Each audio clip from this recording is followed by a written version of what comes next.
বহুদলীয় গণতন্ত্রের দেশ বাংলাদেশ। ১৯৭১ সালে স্বাধীনতার পর ১২টি জাতীয় সংসদ নির্বাচন অনুষ্ঠিত হয়েছে এই ৫৬,০০০ বর্গমাইলে।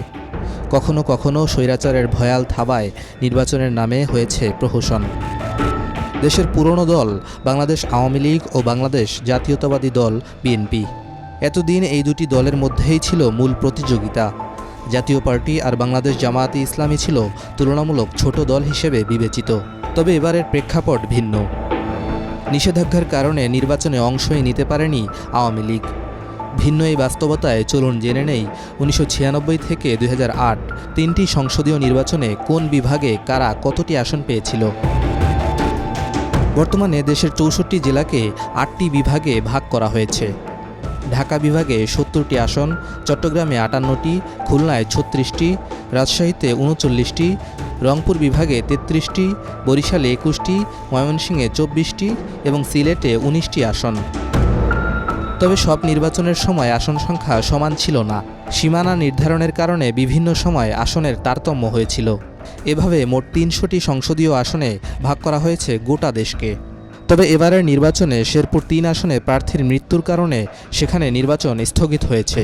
অর্থাৎ এবার সারা দেশের ২৯৯টি আসনে ভোট হচ্ছে।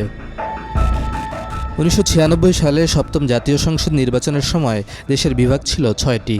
সেবার ১৪৬ আসন পেয়ে সরকার গঠন করেছিল বাংলাদেশ আওয়ামী লীগ। প্রথমবারের মতো প্রধানমন্ত্রী হয়েছিলেন শেখ হাসিনা। সেই নির্বাচনে আওয়ামী লীগ সবচেয়ে বেশি আসন পেয়েছিল ঢাকায় ৫৯টি। ঢাকা বিভাগে বিএনপি পেয়েছিল ৩০টি আসন। লক্ষণীয় বিষয় হলো চট্টগ্রাম ও রাজশাহীতে আওয়ামী লীগের তুলনায় বেশি আসন পেয়েছিল বিএনপি, অথচ সেই নির্বাচনে বিএনপি হেরেছিল। চট্টগ্রামে আওয়ামী লীগ ২৩টি আসন পেলেও বিএনপি পেয়েছিল ৩৪টি আসন, আর রাজশাহীতে জাতীয়তাবাদী এই দলটি পেয়েছিল ৩২ আসন। বিপরীতে আওয়ামী লীগ পেয়েছিল ১৮টি আসন। এই নির্বাচনে জাতীয় পার্টি ৩২টি আসনে জয় পেয়েছিল। এর মধ্যে শুধু রাজশাহীতেই ২১টি আসন পেয়েছিল দলটি। জামায়াতে ইসলামী সেই নির্বাচনে পেয়েছিল মাত্র ৩টি আসন। এর মধ্যে ঢাকা, চট্টগ্রাম ও সিলেটে কোনো আসনই পায়নি ইসলামপন্থী এই দলটি। ২০০১ সালের নির্বাচনী ফলে দেখা গেছে বিএনপি জোট জয় পায় ১৯৯টি আসনে। অন্যদিকে আওয়ামী লীগ পেয়েছিল ৩২টি আসন।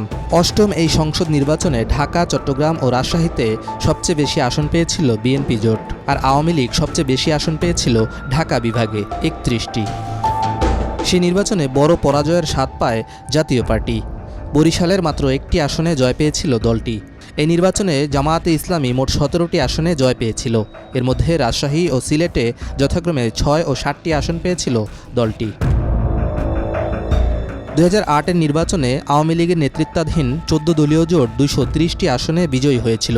এর মধ্যে দলটি সবচেয়ে বেশি আসন পেয়েছিল ঢাকা বিভাগে ৯৪টি আসনের মধ্যে।